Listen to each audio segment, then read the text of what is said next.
इस कार्यक्रम के पुण्यार्चक हैं श्री वर्धमान श्वेतांबर स्थानकवासी जैन श्रावक संघ ट्रस्ट, उपाध्याय प्रवर प्रवीण ऋषि चातुर्मास समिति।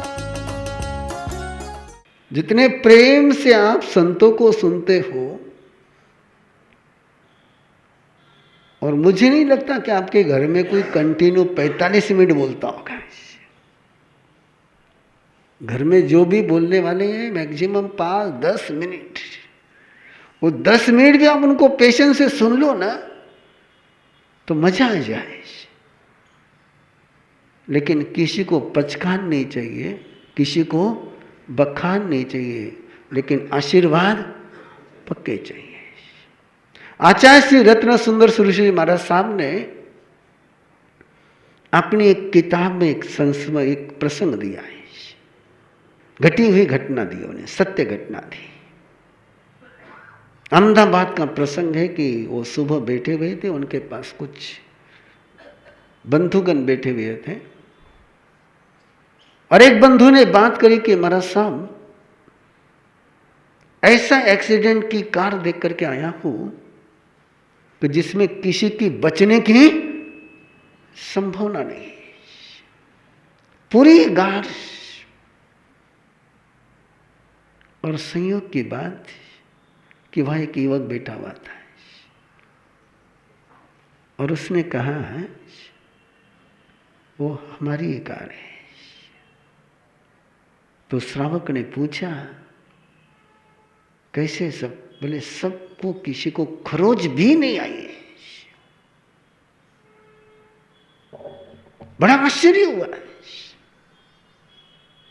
उस बंधु ने बात आगे बढ़ाते हुए कहा कि हम शंखेश्वर पार्श्वनाथ के दर्शन के लिए गए थे, पूरा परिवार वहां दर्शन के लिए पहुंचा हुआ था। शाम की आरती हुई रात की, और पहले कार्यक्रम था कि वहां रात को रुकेंगे, लेकिन फिर अचानक मन बदला और लौटने का निर्णय किया। लौटने के पहले उस घर का एक छोटा सा सूत्र था कि घर को, छत को वो सूचना देते थे। किसको सूचना देते थे? छत को। दादी माँ घर पर थी। दादी माँ को फोन करके कहा कि हम रात को लौट रहे हैं। दादी माँ ने कहा नहीं, दादा के पास गए हो, एक रात वही रुको, कल सुबह आना। नहीं, बोले हम निकल रहे। और निकल गए। निकल गए तो पूरे रास्ते में चले और भयानक एक्सीडेंट हो गया। एक्सीडेंट में किसी को खरोच नहीं आई। घर पर पहुंचे,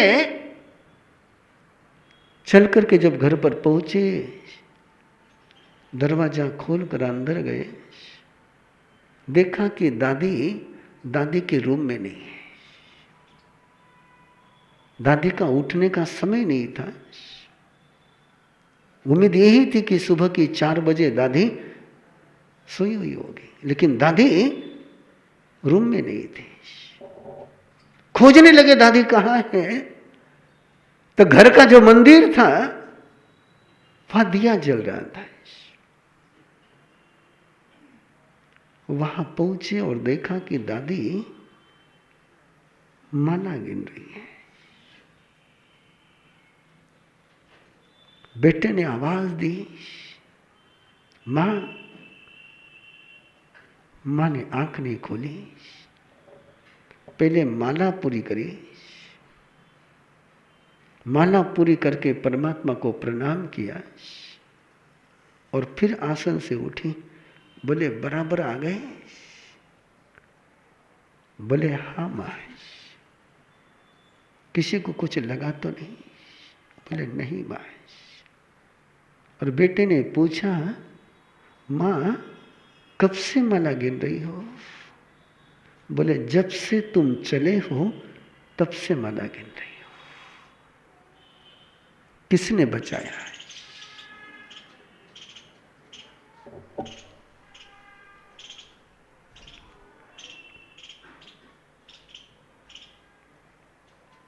आज इस हाथ की तलाश में दुनिया तड़पती है कि जो आशीर्वाद देने वाला हाथ चाहिए। बुजुर्गों की जुबान जो काम नहीं कर सकती है, जवान जो काम नहीं कर सकते हैं, वो छत का एक आशीर्वाद काम कर सकता है। यह है बुजुर्गों के लिए उपयोगी बनने का सूत्र है। और यदि आशीर्वाद घर में मिल जाए तो तड़पेंगे लोग उन चरणों में पहुंचने के लिए। हर पड़ाव की अपनी एक उपयोगिता होती है, हर दौर की अपनी एक ड्यूटी होती है। और उस दौर में यदि हम उपयोगी बने रहते हैं तो हम भगवान बनते हैं, और हम उपयोगी नहीं बनते हैं तो डस्टबिन में जाते हैं। चाहे जवान हो, चाहे बच्चा हो, चाहे बुजुर्ग हो, चाहे प्रौढ़ हो, कौन क्या है इसका मूल्यांकन कोई नहीं करता है। मूल्यांकन केवल एक बात पर आता है कि वो कितना उपयोग में आता है। डायमंड के बिना दुनिया का काम चल जाता है। राम जी जब वनवास से लौटकर अयोध्या में आए तो जो भी उनको प्रजागण मिलने के लिए आए वो सबको पूछते हैं, खाना पीना बराबर है, धन धान्य बराबर है। उन लोगों को लगता है कि राम जी वनवास में भूखे रहे होंगे, इसलिए हर व्यक्ति को क्या पूछ रहे हैं, भोजन बराबर है क्या। राम जी के कानों पर बात गई। राम जी ने एक बार इस सारे श्रीमंतों को अपने घर पर मेजबानी के लिए आमंत्रण दिया। सब राम जी के आमंत्रण पर खुश थे, गए, पहुंचे। और पुराना तरीका था, बफे डिनर का सवाल नहीं था। और थाली खुली नहीं आती थी, थाली ढक करके आती थी। ढकी हुई थाली खुली करने के लिए कहा, और जैसे थाली खुली तो देखा कई मोती है, कई मानिक है, कई पांचू है, कई सोना है, कई चांदी है। और राम जी अपने रोटी लेकर के खा रहे। बोले खाओ। मोती खा लोगे, डायमंड खा लोगे, सोना खा लोगे। तब राम जी ने कहा कि मैं तुमको पूछता था कि अन्न धान्य बराबर है क्या। आप मुस्कुराते थे। याद रखो, बोले डायमंड नहीं हो तो जिंदगी आराम से चली जाएगी, लेकिन अनाज नहीं होगा तो जिंदगी चलने वाली नहीं। उपयोगी क्या है, डायमंड, अनाज। जो उपयोगी है उसकी कीमत है। उपयोगी बने रहिए। अपना हाथ भी काम में आना चाहिए, अपने पांव भी काम में आने चाहिए। और जब दोनों ये थक जाए तो अपनी नजर काम में आनी चाहिए। आचार्य भगवंत से आनंद ऋषि जी महाराज साहब अहमदनगर में विराजमान। लोग पंजाब से, उत्तरी भारत से दर्शन के लिए पहुंचते हैं। ट्रेन का समय तो ट्रेन का समय है। कभी वो पहुंचते उस समय गुरुदेव आराम में रहते थे। 24-36 घंटे का सफर कर करके लोग आते थे, दरवाजे बंद रहते थे। वो लोग रिक्वेस्ट करते थे कि खिड़की खोल दो। क्या खोल दो? मैंने कहा उनको कि गुरुदेव सोए हुए हैं। नहीं, बोले एक बार वो चेहरा देखना है। और चेहरा देखने के लिए खिड़की खोलने को लगाते थे। तब तक वो मुंह में पानी भी नहीं लेते थे जब तक वो चेहरा नहीं दिखता है। क्या था उस चेहरे में?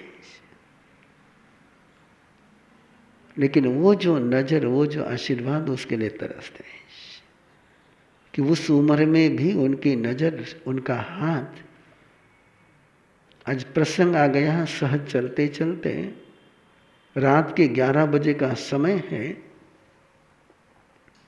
गुरुदेव मसरी में लेटे हुए हैं, हम कुछ संत बाहर बरामदे में बैठे हुए हैं। 2 युवक आए, सीधा अंदर गए और 5 मिनट के बाद बाहर आए। उसमें आंखों से आंसू बह रहे थे। पूछा क्या हुआ है? एक युवक की आंखों से तो इतने आंसू बह रहे थे कि बोल भी नहीं पा रहा था। दूसरा जो साथ में था उसने कहा कि महाराज साहब हम सदर से आए, सदर बाजार दिल्ली से। इसको टोम्बैको पेस्ट इपको की आदत है। एक दिन में 3 पेस्ट लगती है, 3 पेस्ट ट्यूब हर 5 मिनट में, हर 5 मिनट में। और वहां से चले तब तय करके चले थे, गुरुदेव यदि मस्तक पर हाथ रख देंगे तो टोब्या को छोड़ दूंगा। ये बात 91 की है। उसमें गुरुदेव हाथ उठा करके आशीर्वाद नहीं देते थे, केवल नजर से देते थे। ये युवक गया गुरुदेव के पास, उसने मत्था टेका और गुरुदेव ने हाथ उठा करके उसके सिर पर रख दिया।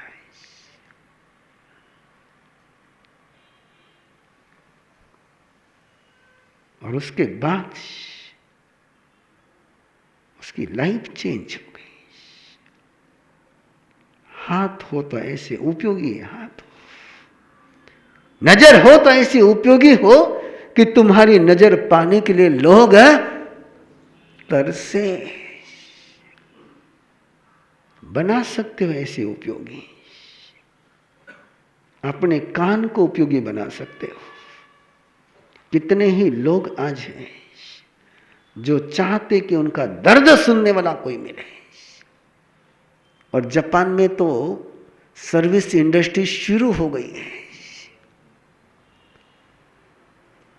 वहां कॉल करो, एजेंसी से आदमी आ जाता है तुम्हारा दर्द सुनने के लिए।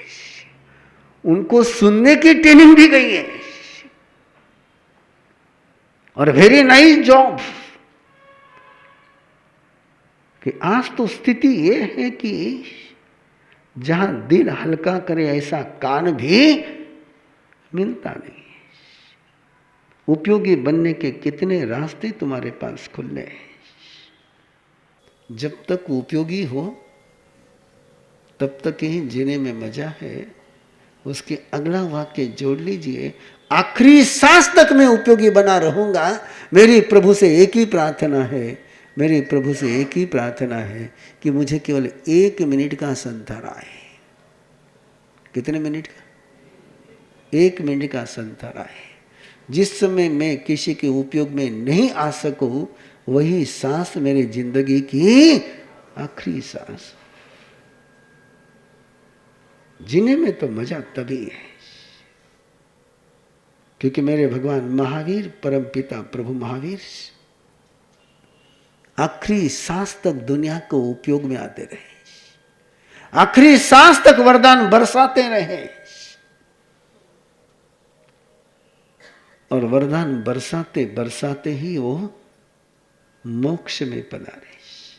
तो मेरी आंखों के सामने तो आदर्श प्रभु महावीर का है कि जिन्होंने हर पल उपयोग में आते रहे। जो जितना उपयोग में आता है उतना ही वो लोगों के लिए वंदनीय बनता है, पूजनीय बनता है, श्रद्धेय बनता है।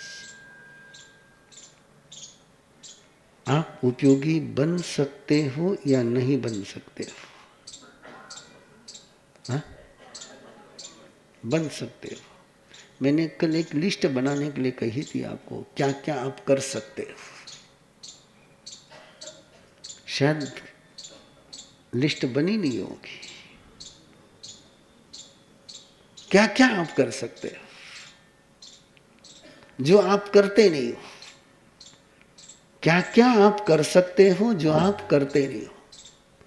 और उसी का ये अगला सूत्र है, कि कहां कहां आप उपयोग में आ सकते हो और उपयोग में आ नहीं रहे।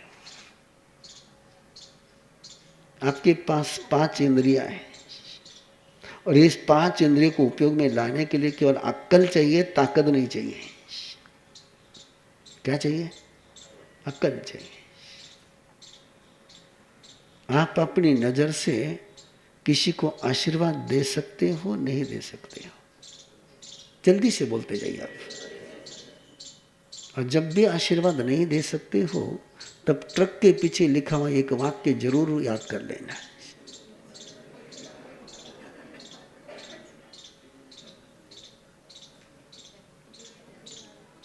या तो नजर अच्छी हो सकती है या नजर आपके 24 घंटे में नजर कैसी रहती है?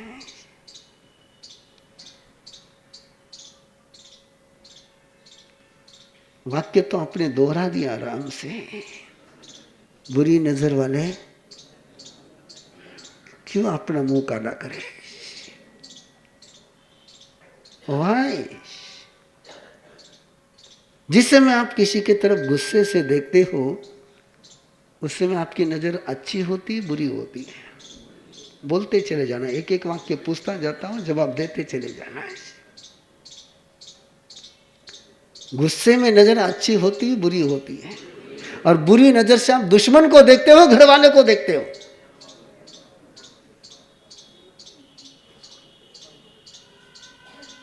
यदि घर वालों को तुम बुरी नजर से देखते होंगे तो उसका बुरा करने के लिए किसी दुश्मन की जरूरत ही क्या है?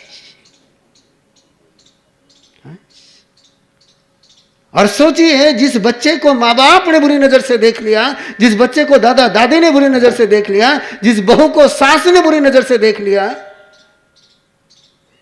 उसका बुरा हो जाए तो रोना किसको पड़ेगा?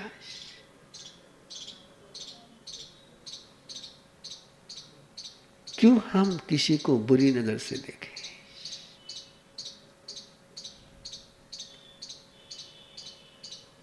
Why? किस लिए? इस कार्यक्रम के पुण्यार्चक हैं श्री वर्धमान श्वेतांबर स्थानकवासी जैन श्रावक संघ ट्रस्ट, उपाध्याय प्रवर प्रवीण ऋषि चातुर्मास समिति, महावीर भवन, इंदौर।